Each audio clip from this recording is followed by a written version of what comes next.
अस्सलामुअलैकुम। Alpha series के video number 10 में हम डिस्कस करने वाले हैं क्लास फर्स्ट ईयर फिजिक्स के चैप्टर नंबर 10, जिसका टाइटल थर्मोडायनामिक्स है। इसी चैप्टर के एक्सरसाइज के जो एमसीक्यूज है उनको डिटेल से सॉल्व करते हैं। एमसीक्यूज नंबर 1 है, assume we can change the equilibrium state of a system via two different processes. Assume that the initial and final states are the same. Which of the following quantities, that is change in internal energy, delta Q as change in heat, delta W as the change in work, and delta T as the change in temperature, must be the same for the two process. कहते हैं कि फर्ज करिए हमारे पास एक system है equilibrium state में, जिसको हम दो प्रोसेस के जरिए चेंज करते हैं, and we assume that the initial and final state of the systems are same. तो जो quantities change in internal energy है, चेंज इन हीट है, वर्क डन है, एंड चेंज इन टेम्परेचर है, तो इनमें दोनों प्रोसेस में इन चारों में से कौन सी जो है कांस्टेंट रहेगी या सेम रहेगी। तो देखिए सिस्टम हमारे पास same initial and final state में है, तो हमारे पास जो स्टेट वेरिएबल है वो चूंकि initial and final state of the system पर डिपेंड कर रही है, वो पाथ डिपेंडेंट नहीं होती। तो हमारे पास जो इंटरनल एनर्जी है और टेम्परेचर है, ये हमारे पास स्टेट वेरिएबल है, तो ये इन दोनों प्रोसेस के दौरान जो है वो सेम रहेगी।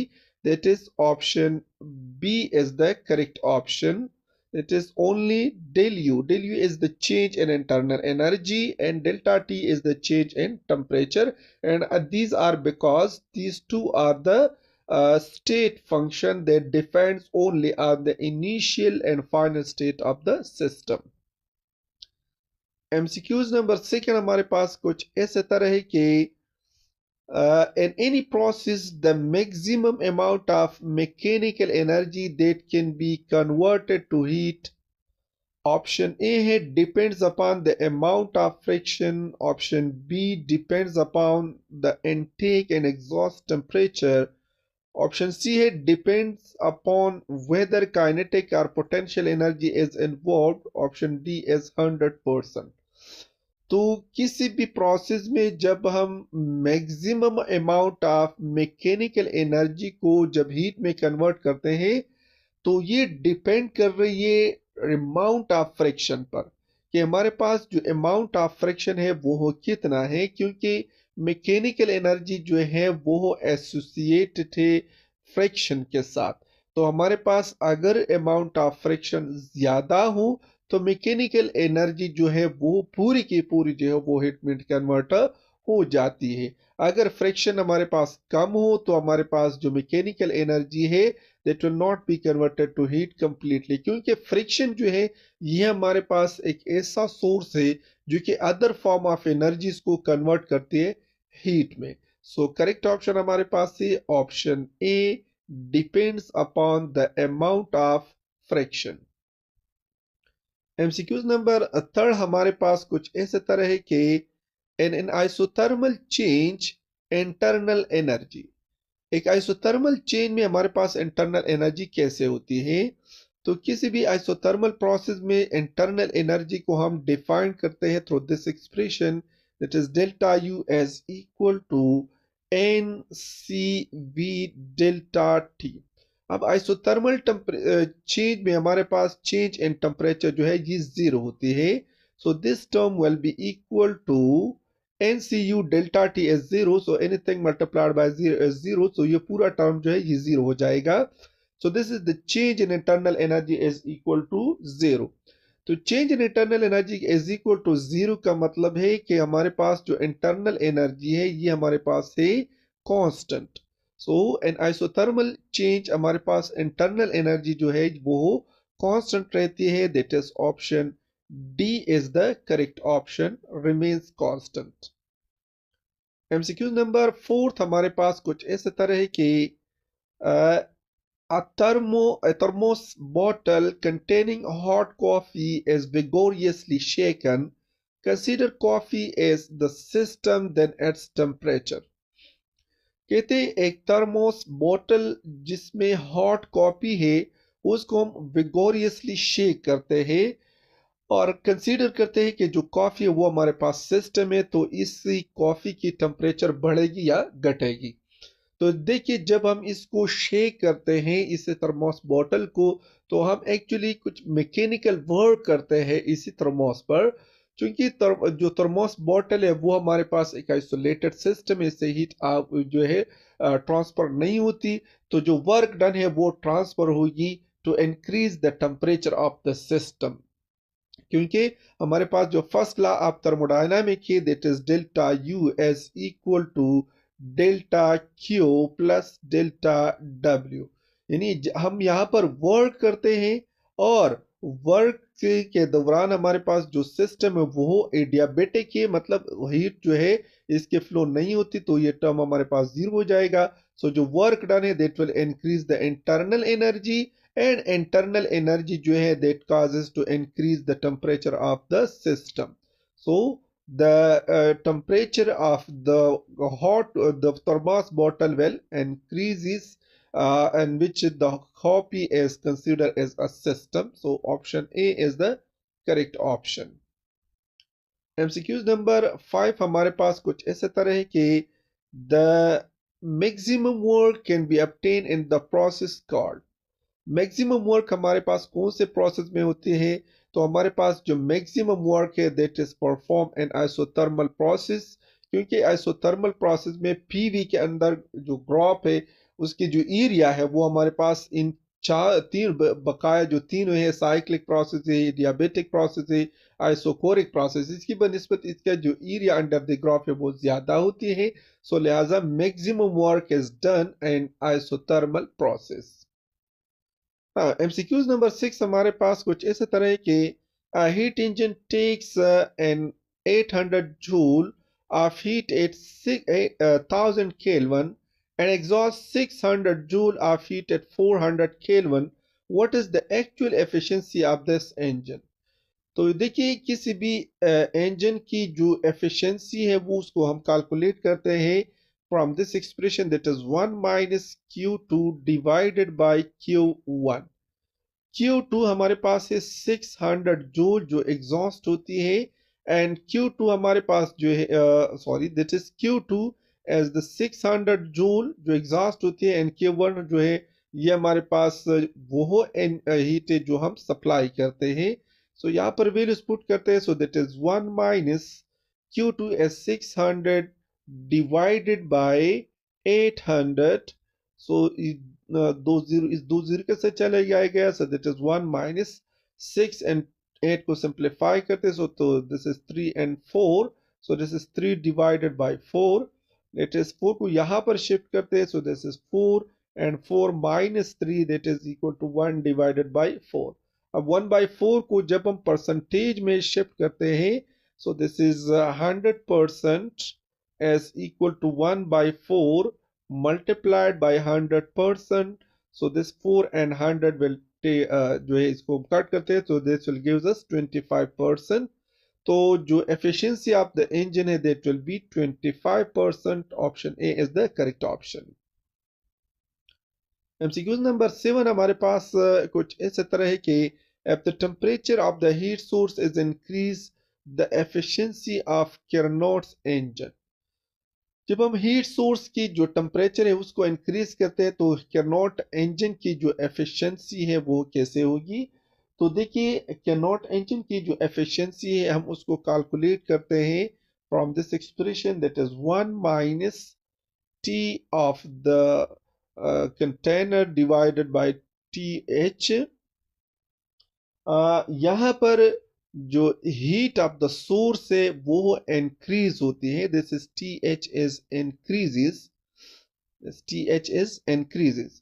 सो यहाँ पर डिनोमिनेटर की वैल्यू जो है वो इंक्रीज होगी, so overall this term will decreases. क्योंकि हीट जो सोर्स है इसके टेम्परेचर को हम बढ़ा रहे हैं, सो दिस डिनोमिनेटर वैल्यू को बढ़ जाएगी, so that will be T C divided by a greater value. So इनकी जो रेशियो है that will gives a smaller value, और स्मॉलर वैल्यू इस वन से जब हम सब्ट्रैक्ट करते हैं तो हमारे पास जो आंसर है वो बढ़ेगी. So the efficiency of the Carnot heat engine will increases. That is option A is the correct option. Now MCQs number 8 हमारे पास कुछ इस तरह के triple point of water is. Triple point of water हमारे पास वो टेम्परेचर होते हैं जिसमें वाटर थ्री स्टेट में गैस, लिक्विड एंड गैस में को एग्जिस्ट होती है. उसी टेम्परेचर को हम कहते हैं triple point of water, and it's value is 273.6 kelvin. That is option D is the correct option. MCQs number 9 हमारे पास कुछ इस तरह के a real gas can be approximated to an ideal gas at. एक रियल गैस एक ideal gas को कब जो है अप्रोक्सीमेट होगी, तो याद रखिए आइडियल गैस का जो मॉडल है उसमें कहते हैं कि जो वॉल्यूम ऑफ द मॉलिक्यूल्स है that will be negligibly small as compared to the volume of the container. And दूसरा जो हमारे पास आइडियल गैस मॉडल में जो स्टेटमेंट है वो ये है कि intermolecular forces that will be negligible. So ये दोनों पॉसिबिलिटी हमारे पास तब होगी जब हमारे पास डेंसिटी लो हो. That is low density. Option A is the correct option. और जब डेंसिटी लो हो तो हमारे पास जो प्रेशर है that will B low, and जो टेम्परेचर है that will B high. So low density and हमारे पास जो है low density, low pressure and high temperature पर हमारे पास जो आइडियल गैस के जो मॉडल है जिसमें temperature of the जो volume of the molecules है that will be negligibly small as compared to the volume of the container, and the intermolecular forces will be negligible. So ये इन दोनों condition के तहत होती है जब हमारे पास गैस की डेंसिटी कम हो, टेम्परेचर ज्यादा हो, हाई टेम्परेचर हो, एंड प्रेशर जो है वो हमारे पास लो हो. एमसीक्यूज नंबर 10 हमारे पास कुछ इस तरह है कि if the volume of the gas is to be increased by 4 times, then option A, temperature and pressure must be double. Option B, at constant pressure that the temperature must be increased by 4 times. At constant T, the pressure must be increased by 4 times. Option D में it cannot be increased. तो देखिए gas की जो volume है जब हम उसको increase करते हैं 4 टाइम, सो टेम्परेचर एंड में प्रेशर मस्ट बी डबल. सो ये इनवैलिड है. ऑप्शन बी में at constant pressure. So pressure जब हमारे पास कांस्टेंट हो तो हमारे पास जो वॉल्यूम की वैल्यू है that is volume 1 divided by T1 that is equal to V2 divided by T2. तो जब हम वॉल्यूम को 4 टाइम इंक्रीज करते हैं दिस थिंग, इसको अगर हम 4 टाइम इंक्रीज करते हैं तो टेम्परेचर को 4 टाइम इंक्रीज होना है क्योंकि इस रेशियो को बराबर करना होता है. So this temperature will increase 4 time. और ये एक्सप्रेशन हमारे पास कब होगी? जब हमारे पास प्रेशर ऑफ द सिस्टम जो है वो कांस्टेंट हो. सो लिहाजा जब भी वॉल्यूम को हम 4 टाइम इंक्रीज करते हैं एंड प्रेशर को कांस्टेंट रखते हैं तो टेम्परेचर को हमने 4 टाइम इंक्रीज करना होता है. सो that is option B is the correct option. At constant P, the temperature must be increased by 4 times to make this ratio as a constant.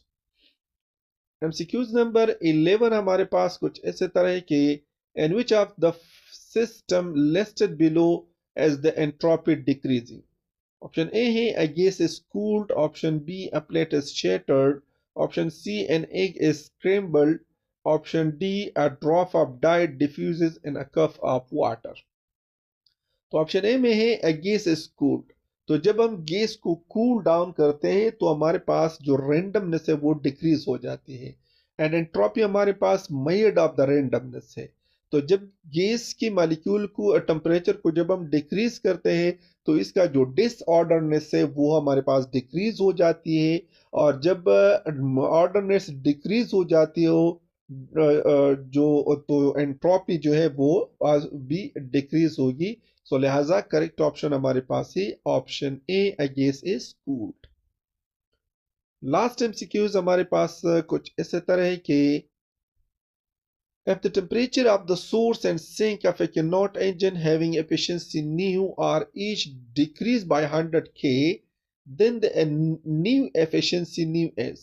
तो Carnot engine की जो efficiency हम उसको find करते हैं from this expression, which is nu as equal to 1 minus TC divided by TH. TH जो है हमारा temperature of the heat reservoir है एंड T से हमारे पास टेम्परेचर ऑफ द कंटेनर है। अब जब हम दोनों को टेम्परेचर ऑफ द सोर्स को एंड जो कैनॉट इंजन इन दोनों के टेम्परेचर को जब हम इंक्रीज करते by 100, so that will be an new as equal to 1 minus TC minus 100 and TH minus 100। तो हमारे पास TH की वैल्यू अगर ये हमारे पास TC से ग्रेटर हो and all these are greater than 100, तो हमारे पास ये रेशियो जो है ये हमारे पास डिक्रीज होगी। तो जब ये वैल्यू डिक्रीज होगी तो हमारे पास जो एफिशिएंसी है दैट विल बी इंक्रीजेस, क्योंकि यहाँ पर TH की वैल्यू जो है वो TC से ज्यादा है एंड इसको हम एज्यूम करते हैं कि ये दोनों जो है 100 से ग्रेटर है। So this ratio will decreases, और जब ये रेशियो डिक्रीज हो रही हो तो हमारे पास एफिशिएंसी की वैल्यू इंक्रीज होगी। That is option C is the correct option.